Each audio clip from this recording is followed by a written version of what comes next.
Usually when we talk about a medical diagnosis, there's this underlying expectation of precision. Like it feels kind of like engineering. Oh, absolutely. Yeah, like you break your arm, the x-ray shows that jagged white line, and the doctor just points and says, well, there it is.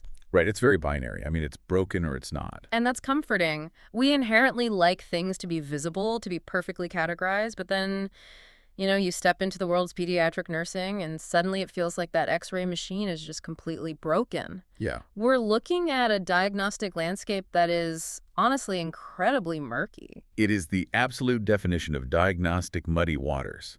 And the primary reason for that is simple, yet, profound. Your patient very often physically cannot tell you what is wrong. Exactly.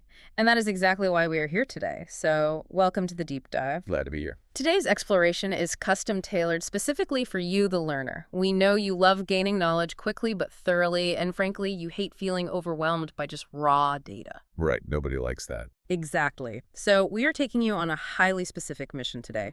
We're unpacking a comprehensive pediatric nursing study guide, but we aren't just, reading facts. No, definitely not. Our goal is to get inside the high-stakes logic of pediatric care. We're going to look at specific, real-world NCLEX-style scenarios from the sources, dissect the correct answers, and explain exactly why the other options are dead wrong. Because in this field, knowing what to do is really only half the battle.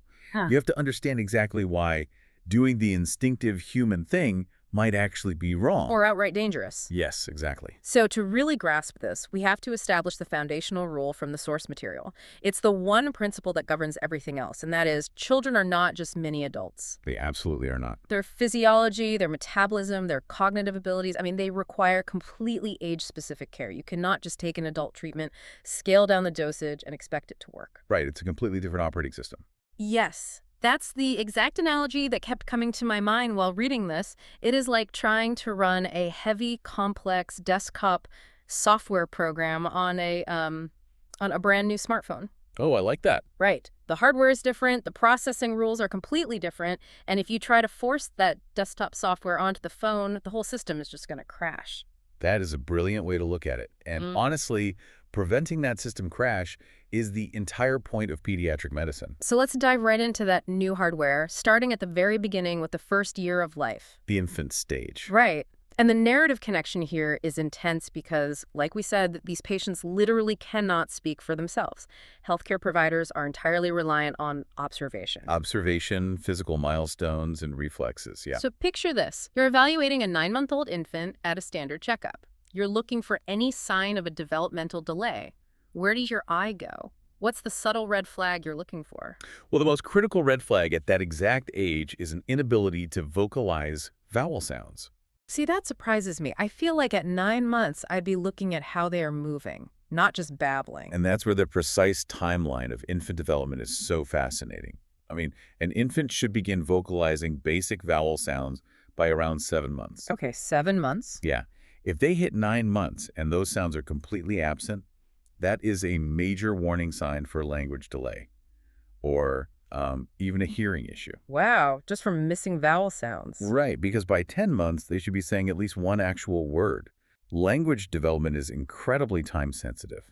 But, the natural parental instinct is to worry about movement, right? Like, if my 9-month-old is just creeping around on their hands and knees. Which is perfectly normal, by the way. Really? Or what if they're grabbing things with a really clumsy, crude pincer grasp using their thumb and index finger? I might panic and think they're way behind. Not at all. If you see those things, you shouldn't panic, you should celebrate. Wait, really? Yeah. Creeping on hands and knees is the exact gross motor milestone a 9-month-old should be hitting. That crude pincer grasp, it's perfectly on schedule. The fine motor skills are just, still developing. Okay, so what if they are trying to stand by holding onto the coffee table but can't let go? Aren't those delays? No, standing while holding on to furniture typically solidifies right around 10 months. So a 9-month-old attempting it is showing perfect physical progression. It's so counterintuitive sometimes. So let's dial it back even further to a 6-month-old. Okay, 6 months. You're examining a baby lying on their back, and you notice their legs remain crossed and rigidly extended. That feels, off. It's more than off. It is a vital neurological clue. How so? Well, at 6 months, When a healthy infant is lying supine on their back, their legs should naturally flex at the knees. They're usually kicking, pulling their feet up. Right, doing the little happy baby pose. Exactly. If those legs are rigid, crossed at the ankles, and fully extended, it indicates abnormal muscle tone. It's actually a major warning sign associated with cerebral palsy. Oh, wow. Just from how the legs rest. Just from the legs, yes. But what if I see them grabbing their feet and pulling them to their mouth? Or if I feel the back of their head and that soft spot, the posterior fontanelle, is closed? Those are all perfectly healthy. Oh, good. Yeah, grabbing their feet and pulling them to their mouth is a classic healthy 6-month activity. It shows great core strength. Mhm. And that soft spot on the back of the head, it's actually supposed to close way back at 2 months. Oh, I didn't realize it was that early. Yep, so finding it closed at 6 months is exactly what you want. Yep. And nutritionally, at the half-year mark, they should be doubling their birth weight. Which brings up a big question for you. Why is assessing these physical reflexes so incredibly critical for this age group? Because it's our only window into their neurology. Right. For example, the sources spend a lot of time on the Babinski reflex. That's where you stroke the bottom of the foot and the toes fan outward. Yes, very classic test. Now, in an adult, if a doctor does that and your toes fan out, that's a sign of severe brain or spinal cord damage. But in an infant, it's totally normal up to 1 year of age. Why the difference? If we connect this to the bigger picture, it goes right back to your smartphone analogy. The infant's nervous system is unmyelinated. Meaning the nerves don't have that protective coating yet. Exactly. Myelin is a fatty substance that coats and insulates nerve fibers, like the rubber casing around an electrical wire. Right, to keep the signal moving. Yes. When a baby is born, those wires are essentially bare. Because of that, the higher brain functions haven't fully connected yet, so the body relies on primitive reflexes that are hardwired directly into the brainstem. And the Babinski reflex is one of them. Exactly. As the child grows, the brain matures, that myelin insulation forms, and the higher brain basically overrides and suppresses those primitive reflexes. So if the toes keep fanning out after a year. It means that insulation process, that higher brain override, hasn't happened properly. It tells us exactly where the software is glitching before the child can even formulate a word. That is incredible. Okay, so as they grow out of that infant stage and that myelin fully forms, they become toddlers and preschoolers. A whole new ballgame. Right, they start really interacting with their environment.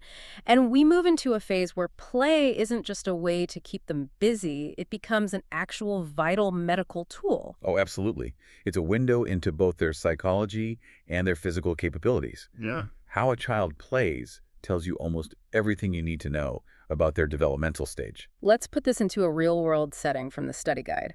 You have a 2-year-old child admitted to the hospital with cystic fibrosis. They're in the playroom. Right. As a caregiver, you want to pick the most appropriate activity for them. I would probably think, let's draw stick figures, or maybe cut some shapes out of paper, or, ride a tricycle in the hall to get them moving. And if you did any of those, you'd likely end up with a very frustrated, crying 2-year-old. Really? Why? Developmentally, the absolute best activity for them out of those options is building towers out of blocks. Why blocks over crayons? Because of where they are on the motor skill timeline.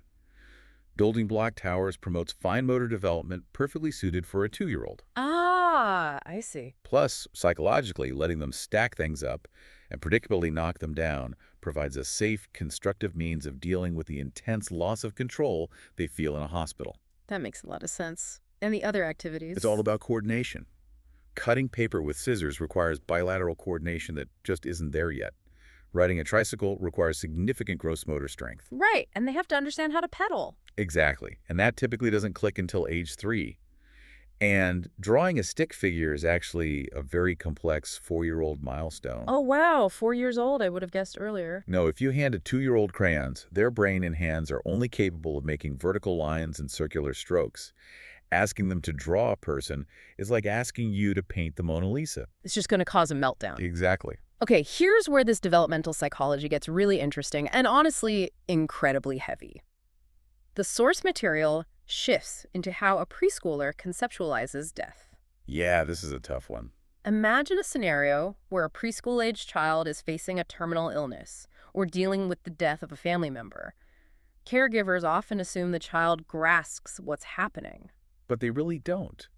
A preschooler's brain processes mortality in a fundamentally different way. How so? Well, to them, death is very similar to sleep. They might also think death is a punishment for something they did wrong. That's awful. And most heartbreaking of all, they often genuinely believe their own thoughts caused the death to happen. I have to pause on that because it is just devastating. The idea that a 4-year-old might believe their own passing angry thought caused their little sister to die. It happens more often than you'd think. How does a brain even arrive at that conclusion? Why is it so critical for anyone caring for a child to anticipate this? Because it's a phase of cognitive development called magical thinking, which is driven by intense egocentrism. Meaning they think the world revolves around them. Literally, yes. In a preschooler's mind, they are the prime mover of the universe. They don't yet understand external causality. Like that germs cause sickness. Right, or that accidents happen independently of them. So if they got mad at their sibling and wished them away, and then the sibling gets sick, the child's brain connects those dots perfectly. Wow, I thought it, therefore I caused it. Exactly. As a caregiver, if you don't proactively understand that magical thinking, you can't comfort them. You have to explicitly sit them down and say, you did not cause this. Your thoughts did not make this happen. Because they won't volunteer that guilt on their own, right? They'll just harbor it. Right, they keep it internalized. And what about the concept of permanent time? Like a parent might try to explain that grandpa is never coming back, or talk about what happens to the body. Those are strictly school-age concepts. A preschooler has almost no concept of permanent linear time. To them, death is completely reversible. They think the person can just wake up later. Yes. Trying to force them to recognize permanent biological death isn't just harsh. It's developmentally impossible for them to process. It really reframes how you approach every conversation with them. So moving from how they think and develop mentally to how they are physically fueled. Let's talk about nutrition. The strict rules of pediatric nutrition. Yes, because there are hidden dangers here that seem so counterintuitive to adult logic. Yeah. We have this instinct that, like, dieting or low fat is automatically healthy. Which is a catastrophic assumption when applied to an infant. Right. Take a parent of a 12-month-old who proudly says, from the source scenario, my baby is so healthy they drink at least 2 quarts of skim milk every single day. Oh boy. To an adult, that sounds like a great low-fat hydration strategy. But medically, that parent is setting off massive alarm bells. It is a profound double error. Let's tackle the milk type first. Skim milk. You should never, ever give skim milk to a child under 2 years old. Never. Never. It completely lacks the essential fatty acids required for brain growth. Remember that myelin insulation we talked about? The rubber coating for the nervous system. Yes. The brain needs fat to build it. Without the high-fat content of whole milk, that neurological development is literally starved. They need whole milk, period. Okay, and what about the volume? The parent said 2 quarts, which is, what, over 60 ounces a day? That's the second massive error. A 12-month-old should average about 24 to 30 ounces of whole milk a day. That's a huge difference. It is. If they are drinking over 60 ounces, they're filling up their tiny stomachs entirely on liquid. It completely displaces solid food. Which they need to be eating at that age. Exactly. And since milk is a very poor source of iron, and they aren't eating iron-rich solid foods because they're full of milk, the result is severe iron deficiency anemia. They literally wash the nutrients right out of their diet. Precise. Meanwhile, the healthy dietary choices at 12 months are things like limiting juice to just 4 ounces a day, right? Yes, keep the juice to a minimum. Or giving them chilled banana slices and dry cereal to practice that pincer grasp we talked about earlier. Right, it transitions them to autonomy. They practice fine motor skills with foods that dissolve easily or soothe teething while getting a broad spectrum of nutrients from mashed family foods. Rather than just drowning their system in dairy. Exactly. Which leads right into one of my absolute favorite physiological mechanisms in the whole guide, how nutrition directly correlates with treating toxic ingestion. Oh, this is a fascinating part. Specifically, a 3-year-old who has mild lead poisoning, say a blood lead level of 3 micrograms per deciliter. To treat it, the primary medical action is simply to ensure the child has an adequate dietary intake of calcium and iron. I love the memory trick the sources use for this. Lead loves low iron. Yes. When I read that, I pictured it like a frantic game of musical chairs happening inside the body's intestines. That's a great visual. Right. The absorption receptors are the chairs. If a child's diet is rich in calcium and iron, those healthy minerals sit in all the chairs. So when the toxic lead comes along, the music stops, It has nowhere to sit. And it just gets processed out of the body in waste. Exactly. That is a perfect, medically accurate analogy. Calcium, iron, and lead all compete for the exact same absorption binding sites in the intestinal tract. Competitive absorption. Yes. If you flood the child's system with the good minerals, you literally block the heavy metal from entering the bloodstream. But the misconceptions around this are tricky. Some people think you should decrease vitamin C intake if you have lead exposure. That's a total myth that actually causes harm. Wait, really? Yeah, vitamin C is what enhances iron absorption. It's the VSG pass that helps iron get into the chair, so you absolutely want vitamin C. Yeah. Decreasing it just causes a nutritional deficiency and leaves more chairs open for the lead. Others might suggest giving folic acid or even pancreatic enzymes. Folic acid is great for general health, but it has absolutely no influence on lead absorption. And pancreatic enzymes, those are strictly administered to children with cystic fibrosis to help them digest food. Okay, completely irrelevant to a lead exposure case. 100% irrelevant. Okay, we are moving from daily nutrition and slow exposures into the terrifying world of sudden crises, The emergencies. the ABCs of pediatric emergencies. When a child ingests something acutely dangerous, a parent's instinct is almost always to take rapid action, but those instincts are often completely backward. Unfortunately, yes. Imagine a parent finds their 2-year-old crying in the bathroom, holding an open bottle of toxic toilet bowl cleaner. The child's lips are swollen and they are actively drooling. A nightmare scenario. Every fiber of a parent's being screams to get the chemical off their skin, maybe induce vomiting to get it out of their stomach, or just grab them and sprint to the ER. And acting on almost any of those instincts first could result in losing the child. It's that serious. It really is. In emergency nursing, you have a golden rule that supersedes everything else. The ABCs. Airway, breathing, circulation. Airway always wins. Always. Let's look at the symptoms.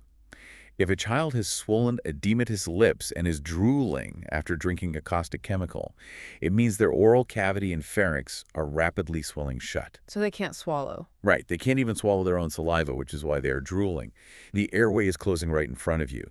Checking that respiratory status is the absolute priority. Because if they can't breathe, nothing else you do matters. Getting the contaminated clothes off or establishing an IV for fluids, those are secondary. They are crucial secondary steps. You definitely want the chemical off their skin to prevent further burns. You definitely want an IV established before they go into shock. But the airway. You have minutes, maybe seconds before that airway closes completely. You must secure the airway first. What about the instinct to make them throw it up? The guide specifically addresses what to do if a toddler swallows a hazardous substance at home. The absolute first step is to call the poison control center. Not the ER. Right. Not giving them milk to coat the stomach.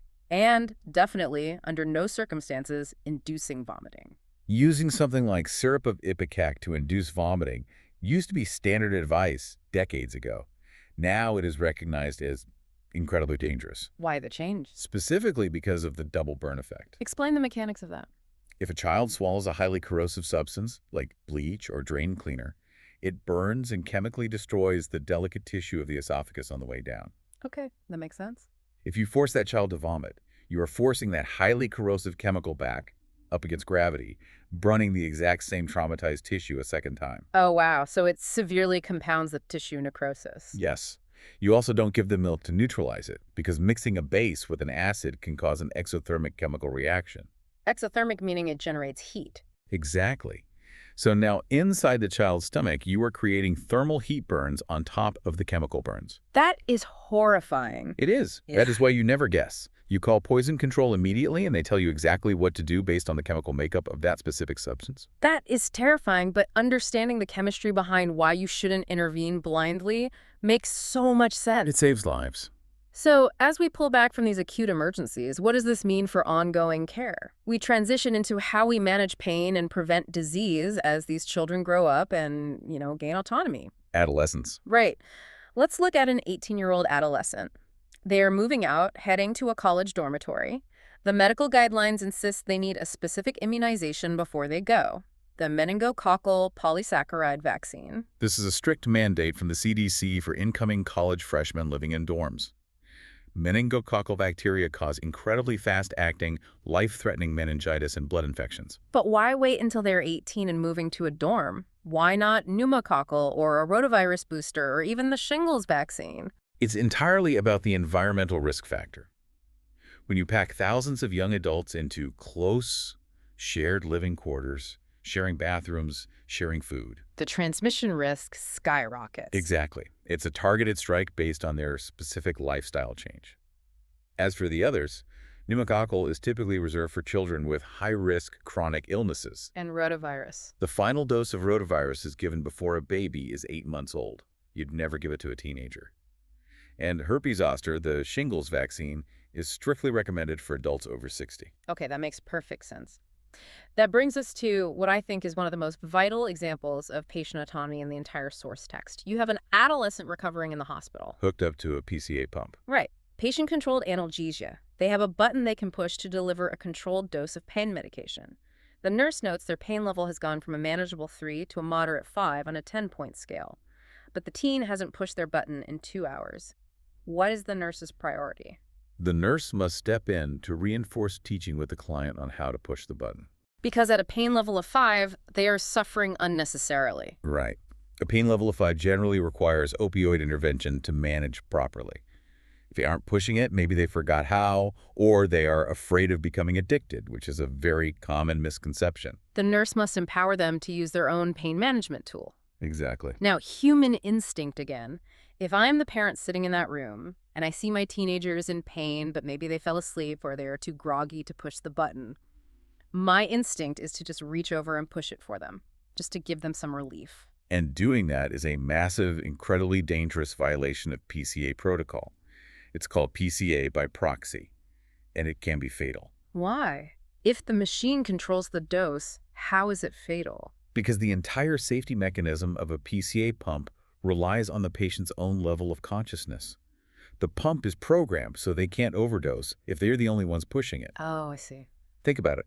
If the patient is too sleepy to physically push the button, it means their body already has enough central nervous system depression from the medication. They're already sedated enough. Exactly. If a well-meaning parent pushes that button while the teen is asleep, they are injecting more opioids into an already depressed system. They could easily cause the child to stop breathing altogether. Only the patient can push the button. That autonomy literally acts as the safety brake. It's brilliant. It really is. But I want to connect this concept of autonomy backward to the infants who obviously have absolutely none. Right. Full circle. There is a very specific rule in the sources about administering liquid medications to an infant. You don't just squirt it down their throat, and you never mix it into a full bottle of formula. You have to place the syringe into the side of the mouth, the buccal cavity. Why? Because even without autonomy, we have to protect their specific physiology. If you shoot liquid straight into the back of a baby's throat, or if you lay them completely flat, they don't have the motor control to manage that fluid. So they choke. Yes, they can easily aspirate, meaning inhale the medication into their lungs and choke. Placing it in the buccal cavity, the pocket inside the cheek, allows them to taste it and swallow it naturally at their own pace. And the rule about not mixing it into their formula bottle. It comes down to absolute precision. If you mix antibiotics into an 8-ounce bottle and the infant falls asleep after drinking only 4 ounces, how much medication did they get? Half, or maybe none if it all settled at the bottom. You really have no idea. Exactly. You've completely lost control of the dosage. Plus, medications often taste terrible. True. If you alter the taste of their primary food source, they might develop an aversion and refuse their formula entirely later on, leading to dehydration. It all comes back to precision. This entire journey through the study guide just reiterates that pediatric care is intensely, relentlessly specific. It really is. Every single milestone, every diet change, every emergency response is uniquely tailored to the child's exact developmental stage. You cannot run the adult desktop software on the pediatric smartphone. You really can't. And if you try to force it, you are missing the vital nuances that actually save lives. Which brings us to one final striking concept hidden deep in the pain assessment guidelines of these sources. The silent signals. Yes. We naturally assume that if a child is in severe physical pain, the alarm bells will be obvious, right? The x-ray shows the jagged line, the child is screaming, the tears are falling, the diagnosis is clear. Right, the loud distress. But the guide explicitly warns that a child in severe prolonged pain might actually do the exact opposite. They might become totally quiet, still, and emotionally withdrawn. Because they have literally exhausted their energy reserves. Or because the sheer act of coping with the immense pain requires all of their internal focus, leaving nothing left for outward crying. It's chilling to think about. It really is a profound shift in perspective. So I want to leave you, the learner, with this thought to mull over. If a quiet child does not automatically mean a pain-free child, what other silent signals of distress are we misreading in children simply because they don't look or sound like adult distress? When the diagnostic X-ray machine is broken and we are staring into those murky pediatric waters, what are we failing to see?